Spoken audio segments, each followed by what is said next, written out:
Good evening, boys and girls. I'd like to read you a timeless classic of how the Grinch stole Christmas. Every Who down in Whoville liked Christmas a lot, but the Grinch, who lived just north of Whoville, did not. The Grinch hated Christmas the whole Christmas season. Now, please don't ask why. No one quite knows the reason. It could be his head wasn't screwed on just right. It could be, perhaps, that his shoes were too tight. But I think that the most likely reason of all may have been that his heart was 2 sizes too small. Whatever the reason, his heart or his shoes, he stood there on Christmas Eve hating the Whos, staring down from his cave with a sour, grinchy frown at the warm, lighted windows below in their town. For he knew every Who down in Whoville beneath was busy now hanging a mistletoe wreath. "And they're hanging their stockings," he snarled with a sneer. "Tomorrow is Christmas, it's practically here." Then he growled with his Grinch fingers nervously drumming, "I must find a way to stop Christmas from coming." For tomorrow, he knew, all the Who girls and boys would wake bright and early, they'd rush for their toys. And then, oh, the noise, oh, the noise, oh, the noise, noise, noise. That's one thing he hated, the noise, noise, noise. Then the Whos, young and old, would sit down to a feast, and they'd feast, and they'd feast, feast, feast. They would feast on Who pudding and rare Who roast beast, which was something the Grinch couldn't stand in the least. And then they'd do something he liked least of all. Every Who down in Whoville, the tall and the small, would stand close together with Christmas bells ringing. They'd stand hand in hand, and the Whos would start singing, "Fa-ho, forest, ah-ho, Doris, welcome Christmas, Christmas Day." And they'd sing, and they'd sing, and they'd sing, sing, sing. And the more the Grinch thought of this whole Christmas sing, the more the Grinch thought, "I must stop this whole thing. Why, for 53 years I put up with it now. I must stop Christmas from coming, but how?" Then he got an idea. An awful idea. The Grinch got a wonderful, awful idea. "I know just what to do," the Grinch laughed in his throat. And he made a quick Santa Claus hat and coat. And he chuckled and clucked, "What a great Grinchy trick. With this coat and this hat, I look just like St. Nick. All I need is a reindeer." The Grinch looked around. But since reindeer are scarce, there was none to be found. Did that stop the old Grinch? No. The Grinch simply said, "If I can't find a reindeer, I'll make one instead." So he called his dog Max. Then he took some red thread, and he tied a big horn on the top of his head. Then he loaded some bags and some old empty sacks on a ramshackle sleigh, and he hitched up old Max. Then the Grinch said, "Get up!"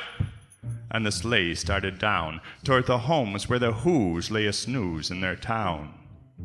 All the windows were dark, quiet snow filled the air, and all the Whos were dreaming sweet dreams without care, when he came to the first little house on the square. "This is stop number 1, the old Grinchy Claus hissed. And he climbed to the roof, empty bags in his fists. Then he slid down the chimney, a rather tight pinch. But if Santa could do it, then so could the Grinch. He got stuck only once for a moment or two. Then he stuck his head out of the fireplace flue, where the little Who stockings were hung in a row. "These stockings," he grinned, "are the first things to go." Then he slithered and slunk, with a smile most unpleasant. Around the whole room he took every present. Pop guns and bicycles, roller skates and drums, checkerboards, tricycles, popcorns, and plums. Then he stuffed them in bags, Then the Grinch very nimbly stuffed all the bags one by one up the chimney. Then he slunk to the icebox, he took the Who's feast. He took the Who pudding, he took the roast beast. He cleaned out the icebox as quick as a flash. Why, that Grinch even took their last can of Who hash. Then he stuffed all the food up the chimney with glee. And now, grinned the Grinch, I'll stuff up that tree. And the Grinch grabbed the tree as he started to shove, when he heard a small sound like the coo of a dove. He turned around fast, and he saw a small Who, little Cindy Lou Who was not more than 2. The Grinch had been caught by this tiny Who daughter, who'd got out of bed for a cup of cold water.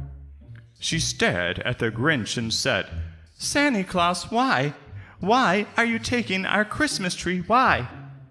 But you know, that old Grinch was so smart and so slick, he thought up a lie, and he thought it up quick.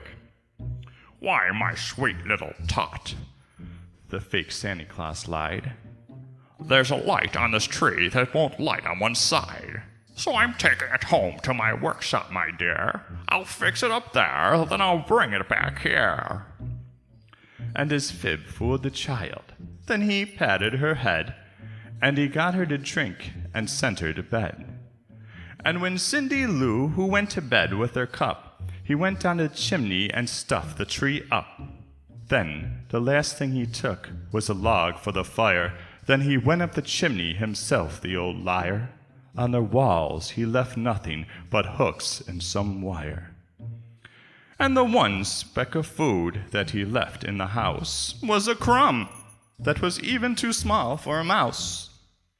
He then did the same thing to the other Whose houses, leaving crumbs much too small for the other Whose mouses. It was 15:15 dawn, and all the Who's still in bed. All the Who's still a snooze when he packed up his sled. Packed it up with their presents, the ribbons, the wrappings, the tags, the tinsel, the trimmings and trappings. 3,000 feet up to the side of Mount Crumpet, he rode with his load to the tip-top to dump it. Pooh-pooh to the Who's, he was grinchiously humming. They'll find it out now that no Christmas is coming. They're just waking up, I know just what they'll do. Their mouths will hang open a minute or two. Then the Who's down in Whoville will cry boo-hoo. That's the noise, grinned the Grinch, and I simply must hear. So he paused, and the Grinch put his hand to his ear. And he did hear a sound rising over the snow. It started in low, then it started to grow. Faho forest, aho doris, welcome Christmas, Christmas Day. But the sound wasn't sad. Why, this sounded merry. It couldn't be so, but it was merry, very. He stared down at Whoville. The Grinch popped his eyes. Then he shook when he saw a shocking surprise. Every Who down in Whoville, the tall and the small, was singing without presents at all. He hadn't stopped Christmas from coming, it came. Somehow or other it came just the same. And the Grinch, with his Grinch feet ice cold in the snow, stood puzzling and puzzling, how could it be so? It came without ribbons, it came without tags, it came without packages, boxes, or bags. And then he puzzled 3 hours, till his puzzler was sore. Then the Grinch thought of something he hadn't before.